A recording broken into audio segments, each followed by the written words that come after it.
Within the first few millimeters of soft tissue below the skin line, there are several different ways we can use the ultrasound. Because we're using the high frequency transducer in these first few centimeters, we have beautiful image quality. This can help us differentiate various tissue types, localize infectious processes, and differentiate cellulitis from abscess formations, as well as localize foreign bodies and facilitate their removal.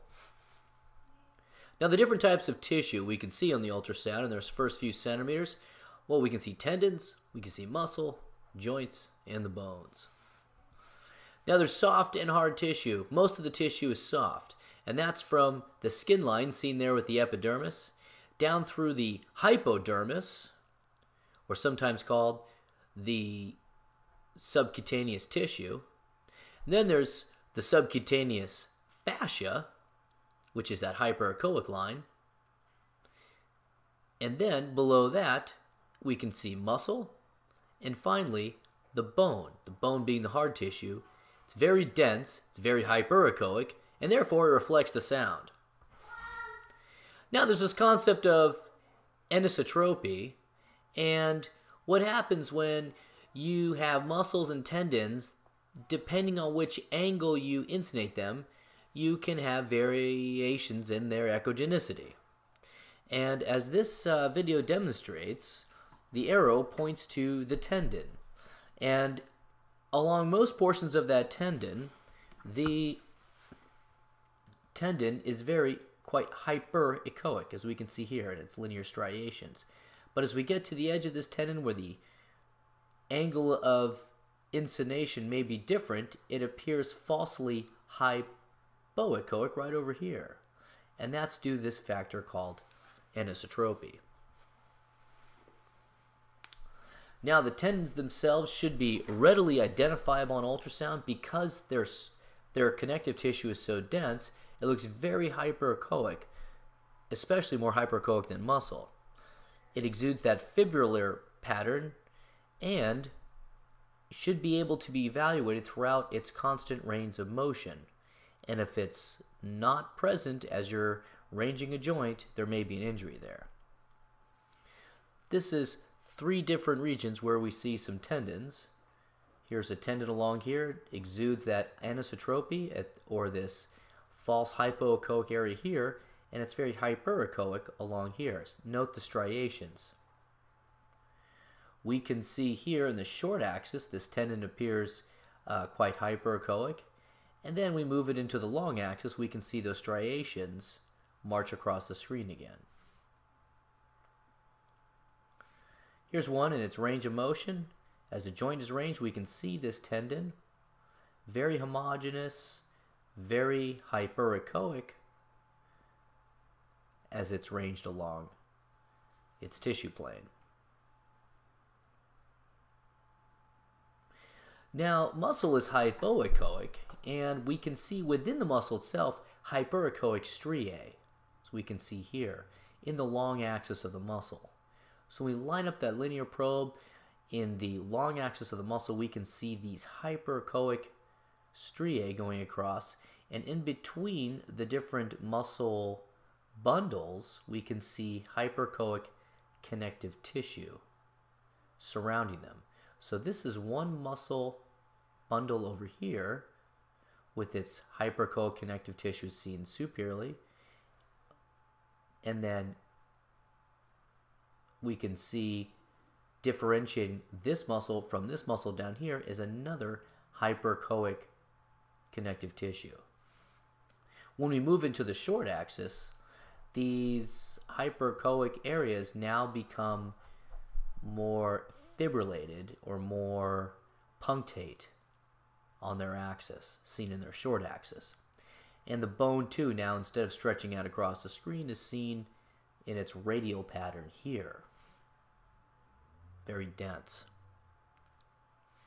Some more examples of bone we can see as the sound penetrates through the subcutaneous tissue, through the muscle, and eventually gets to the bone. It's a very hyperechoic structure of the bone because it's so dense, and behind it is a shadow because the sound reflects off the bone.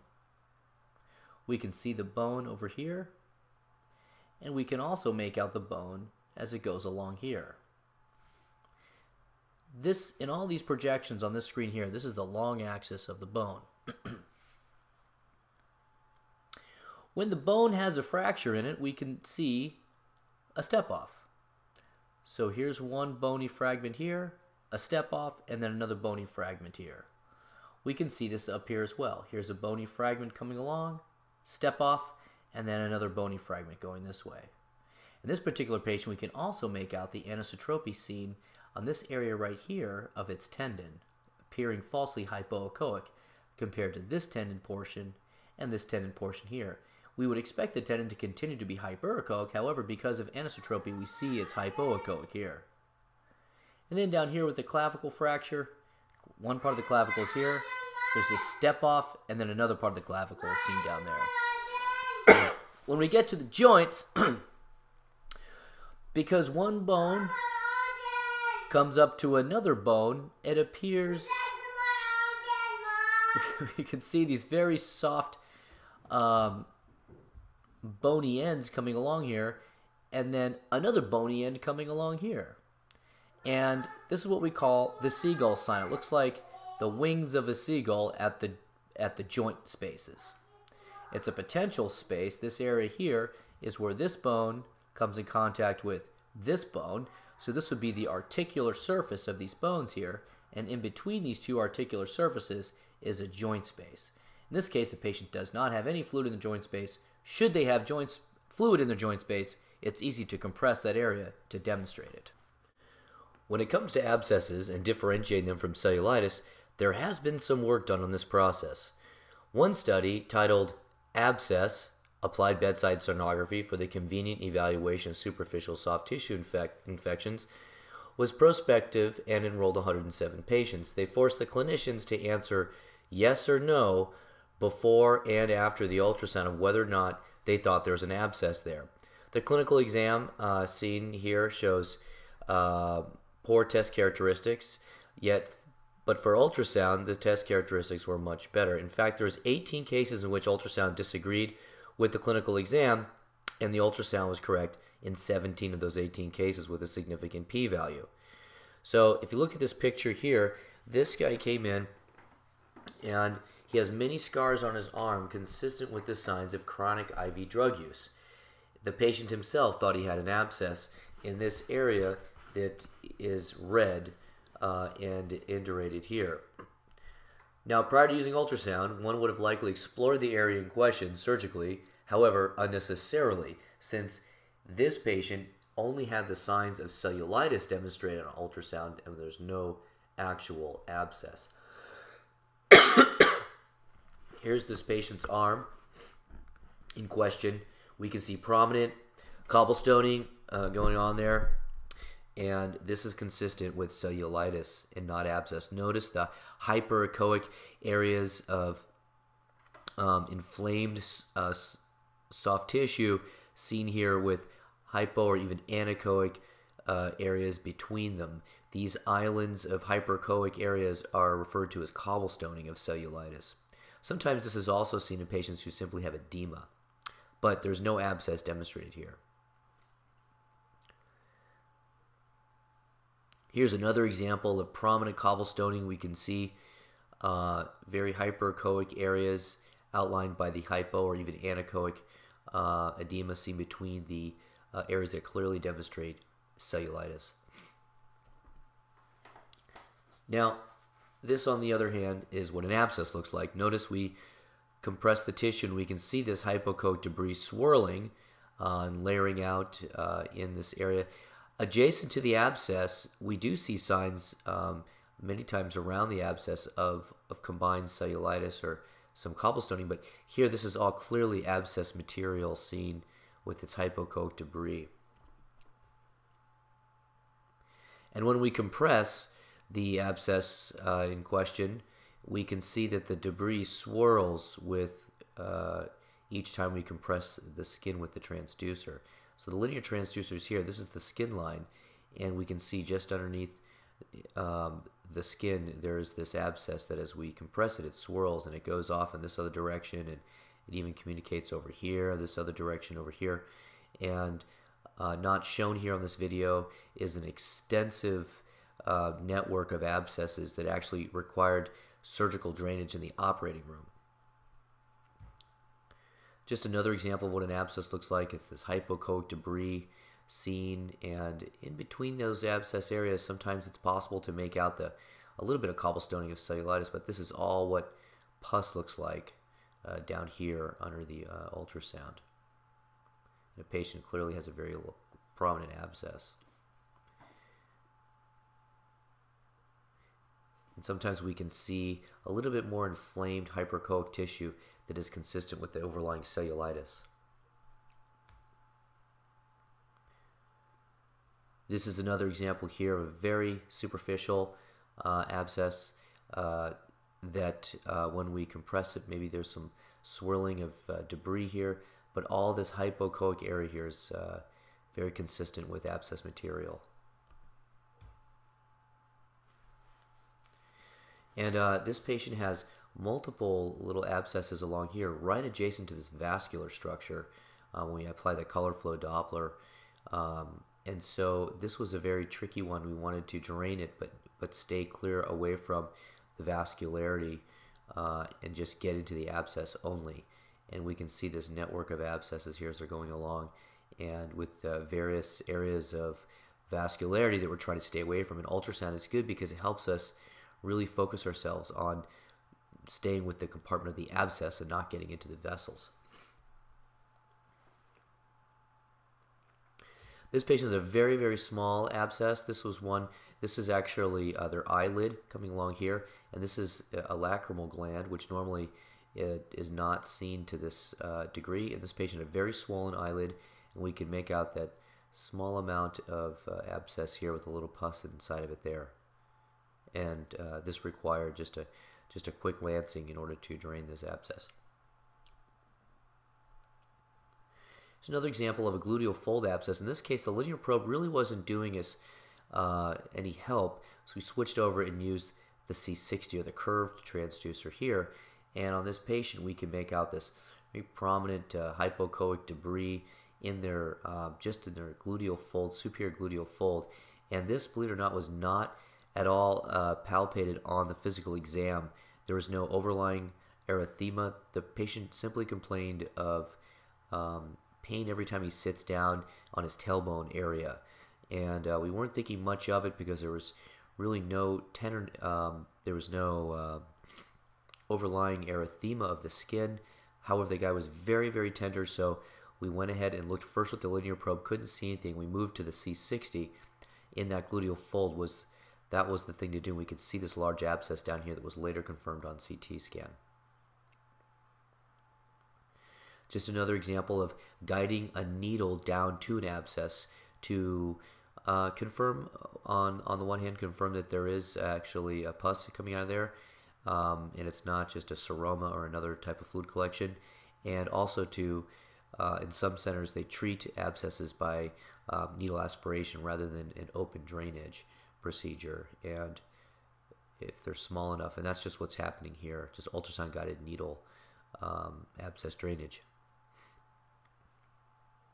And finally, some things look like abscess, but they're just hematomas, and that's what this looks like here. This is in the patient's calf. This is muscle we see up here, and this very hypoechoic area with some anechoic areas to it.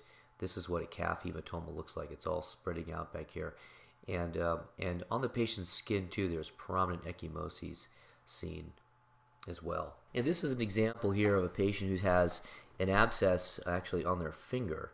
And the finger, obviously very superficial structure. This is the bone of the finger down here. We can see in this subcutaneous soft tissue area right here, there's a prominent hypoechoic debris seen.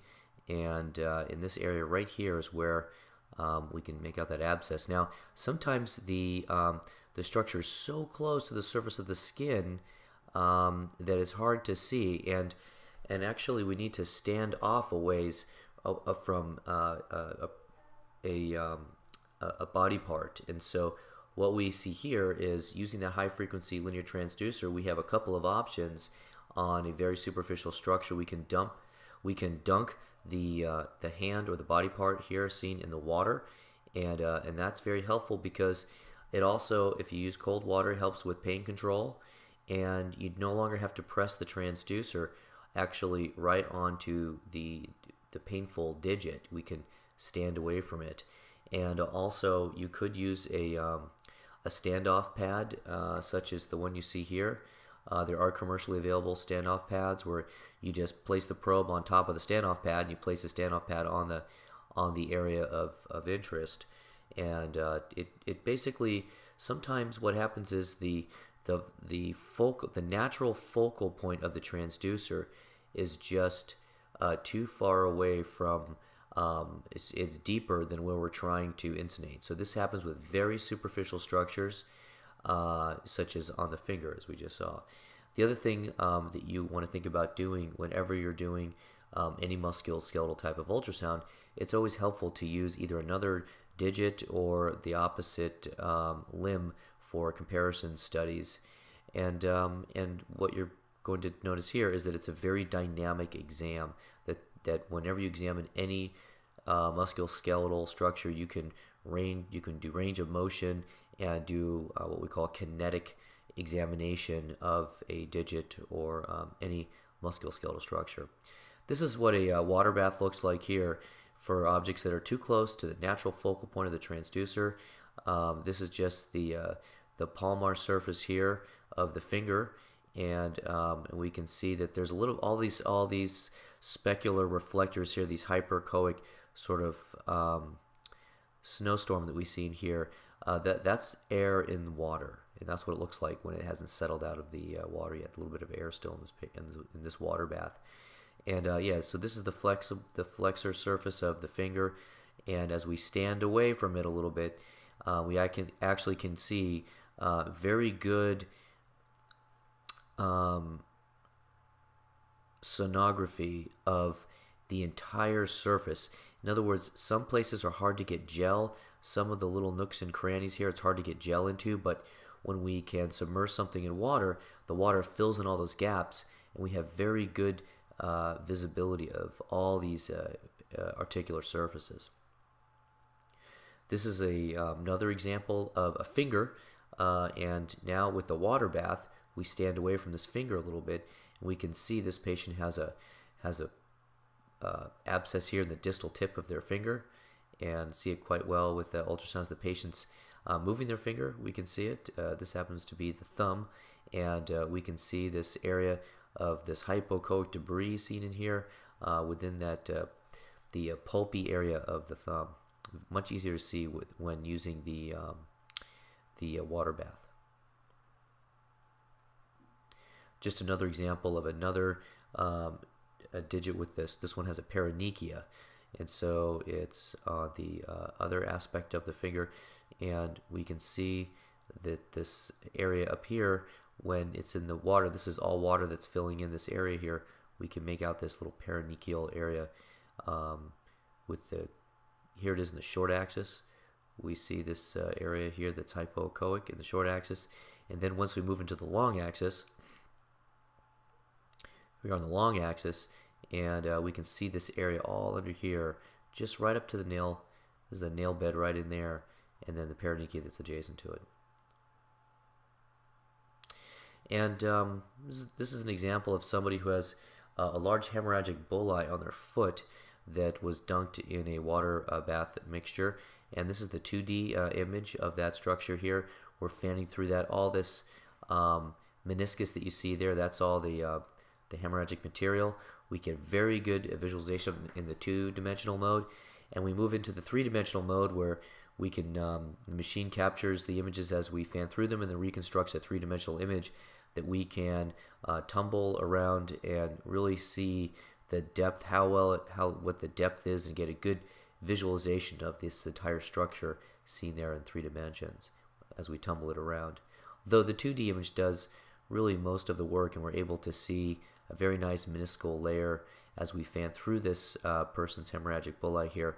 We do see a very prominent sort of meniscal layer there that is actually very well captured on the 2D image. This is in the peritonsillar region, and there is a transducer that we can use in order to get to that peritonsillar area, and that's the endovaginal transducer. Of course, we're careful not to call it an endovaginal transducer in front of the patient, because sometimes the patient is reluctant to insert the transducer into their mouth. But we can see here, this is the footprint of the transducer. It's right up against the posterior pharynx. I usually give the patient a milligram of Versed and some hurricane spray in the back of the throat, and then we can guide the needle actually right down to the abscess. So ultrasound is good for not just confirmation of the peritonsillar abscess, but also guidance of the needle to the abscess to assist in the drainage. Now, one of the things you want to do with this transducer, though, is definitely keep it covered, keep it so that it keeps clean in the posterior oral pharynx, and there are several ways to do that. One way is simply using a condom. And one of the other things that we can see sometimes when we expect to see a peritonsillar abscess instead are just very prominent lymph nodes. And this is patient's got just a lot of parapharyngeal lymphadenopathy going on in the back of their throat. As they swallow, we can see how these lymph nodes sort of come together. Here the patient's going to swallow right there. They kind of move towards each other. And in the coronal plane here, in other words, we're getting a short axis of the back of the throat. As we fan superiorly, we can see both lymph nodes on one particular view. Now, if I went to a sagittal plane with the indicator aimed towards the roof of the mouth, then I would have to fan to one tonsil or the other to see them. But on this transverse plane or coronal plane, we can see them both at the same time. So these are just pharyngeal lymph nodes. And another way to confirm we're looking at a lymph node is that you can apply power flow Doppler to it, and it will light up on the screen quite prominently when they are inflamed. They become hyper-engorged, hypervascular. And if you're still thinking you might be looking at an abscess, certainly an abscess wouldn't have this amount of vascularity to it. And this is a nice way to differentiate between an abscess and a hyperemic lymph node.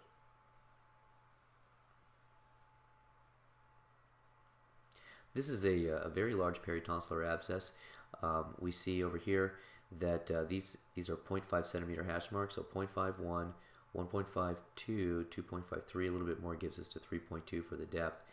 And so this is measuring, anywhere from, this mark all the way down to, this is about a 1.5, almost a 2 centimeter in its longest axis diameter peritonsillar abscess. You think about that, it's a very large one here, very prominent, and this is the intracavitary transducer we have in the mouth, and we can see this very prominent peritonsillar abscess here. One of the other interesting findings is when we apply color Doppler back here, we can actually make out that there are some blood vessels back here that we want to stay away from when performing the procedure.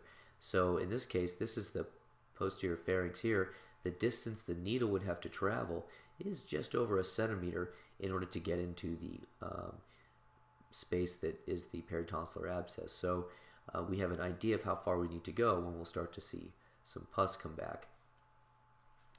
Now as the video plays itself, we can see now that there's almost complete resolution of this peritonsillar abscess. This is post incision and drainage, and it's essentially gone. So it's a nice way. Ultrasound is to diagnosis. You can perform the procedure under its guidance and confirm that you have officially ended the procedure as well. Here's an example here of how far they're going to need to insert the needle in order to get to some pus, and this time it's 7.8 millimeters from the back of the throat down to where just the abscess should start. I'd go at least a centimeter though to get into this abscess, and staying away from these vascular structures here that are adjacent to the peritonsillar abscess. And this is a large peritonsillar abscess. We can see it extending all the way down here. As we compress the back of the throat, we can see this is all pus. As it kind of moves, as we compress it, it swirls around a little bit, And this is a very helpful, being able to see that this very large amount of pus and this very severe degree of a peritonsillar abscess, you may find that some of these are so large that they're very easy to drain, or that they're so extensive that they may need to be actually drained in the operating room for maximum comfort and securing of the airway. However, ultrasound does help to differentiate how difficult or easy a drainage procedure could be. And we can localize the needle. Here comes the needle as it's coming underneath the transducer. I like to have the needle come in underneath the long axis of the sound so I can see the entire, not just the needle tip, but also the needle shaft, and which is not going on here. They're probably going under the short axis of the probe, and they instill some lidocaine. That's what that little blush was there, and a little more lidocaine, and then they will start to drain the contents out through the needle, and then the video clip ends. Foreign bodies can be often challenging to find their location and their cause. In fact, of patients who present with painful swelling in their soft tissue, only 25% will find out what the cause is. Usually physicians turn to x-rays to identify the underlying cause of patients who come in with swelling. Unfortunately, this is often unproductive, since a lot of times it's a wooden foreign body that's causing the swelling, and wood does not show up very well, if at all, on an x-ray. And it turns out that missed foreign bodies have been reported to be the second leading cause of litigation against physicians who practice emergency medicine. Now, with metallic and glass, x-rays can be used to demonstrate their location, but ultrasound is actually much better to precisely remove them at the bedside. So just seeing a plain film, even a 2-view plain film, it can be very misleading about where to actually search for the foreign body, as one is often misled by looking at an injury, a soft tissue surface injury, which may not be anywhere near where the foreign body is actually located. Now, CT and MRI can also both be used. However, we're talking about cost, and in the case of CT, the unnecessary radiation, and in the case of MRI, sometimes not always available, and actually they have lower accuracy in doing the actual surgical removal part. Well, what about ultrasound? Shields reported that ultrasound has an overall accuracy of 92% for documenting wooden foreign bodies as small as 2.5 millimeters. Jacobson looked at foreign bodies as small as 5 millimeters. So even in these very small structures, they can be seen on ultrasound. And then Hill looked at this in the Annals of Emergency Medicine, had 80 cases of patients who came in, and 53 of them had foreign bodies. In fact, ultrasound was able to detect 44 of the 53 foreign bodies with 83% sensitivity. And these were operators who described themselves as inexperienced. And not surprisingly, wood had very high sensitivity. Plastic, in this case, had 73% sensitivity. And this was a case here of a patient who came in who said they fell on an outstretched hand onto a toothpick, and this was the site of entry of the toothpick. And with ultrasound, the toothpick was actually located way over here. And before using ultrasound, if I was even able to see a toothpick on x-ray, I would have really been lured into, opening up this area, searching around for a foreign body. However, the ultrasound is very successful in localizing it where it needed to be, which was where the toothpick wound up. This is what it looked like on ultrasound. This is a bone in the hand, one of the metacarpal bones, and over here we can see the toothpick. It's outlined by the two stars, and with these foreign bodies, it's important to inject lidocaine into and around the foreign body for 3 reasons. Number 1, that helps to visualize the foreign body, because ultrasound loves fluid so much. It enables it to to visualize the actual foreign body better. Number two, it helps to unroof it to make it easier to remove. And then number three, there is the analgesic part of the lidocaine that makes it more comfortable for the patient. Now this is a needle that was in someone's leg. Very clearly shows the reverberation artifact, these equidistant lines that come down towards the bottom of the screen. Needles do that. When initially it was not known what axis the needle was in, and by ultrasound we're able to see this is the long axis of the needle here, and we're able to see the exact plane of tissue that it was in. Very superficial here. These are 0.5 centimeter hash marks, and this patient, we could see this needle about 0.5 centimeters, or actually about 4 millimeters below the skin line, and this was a standoff pad being used up here. And so very superficial, and we could see the long axis of the needle, the exact plane that the needle was in underneath the skin line. This was just another example of what wood looks like on ultrasound. We can see this long structure here. We got it in its long axis, very hyperechoic on ultrasound, quite easy to see this toothpick.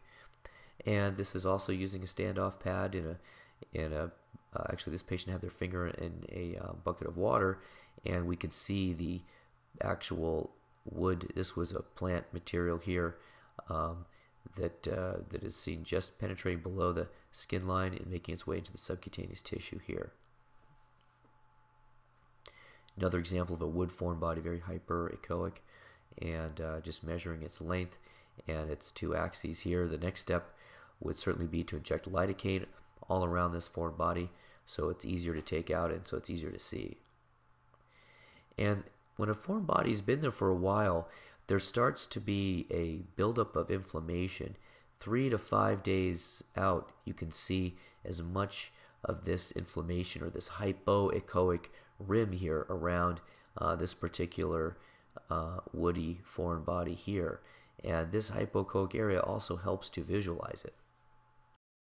Place another foreign body to find the foreign body. In this case, we take a needle down to this glass. So here's the needle coming in here. It reaches where the glass is, and then at that point we can use that needle as a marker for where to place the device to grab the foreign body. This is just a tissue model here demonstrating this. Here's the needle that comes down to the glass, and then the device to grasp the glass comes down over here, and basically you reach, these two things come together, and that's where the foreign body, in this case glass, is. So one needle can be useful for that. And when you're opening and closing a grasping device, this is how it can look underneath the skin on ultrasound. We see these white dots that we see everywhere. That's the air that's in the track that the grasper basically created. So as the grasper goes through the soft tissue, it creates a little air track, and that's what all these little white dots are here. And sometimes it's necessary to actually use two needles to localize the foreign body.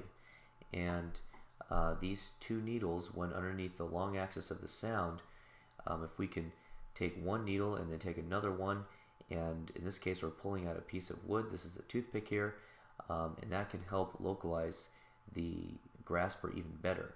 And this is the example here of what this looks like. We took one needle here coming across, another needle coming here, and this is the actual grasper here with this reverberation artifact grabbing the wooden toothpick. So these two needles can localize the location which to put the grasper. This is an example here of the needle coming in and coming in contact with the foreign body. We can see as this clip keeps replaying itself, once the needle makes contact, this whole foreign body shifts just slightly. And this is helpful because once we get the needle down to where the foreign body is, particularly if it's a very deep foreign body, we can then pass a guide wire through the needle and then take the needle out of the tissue.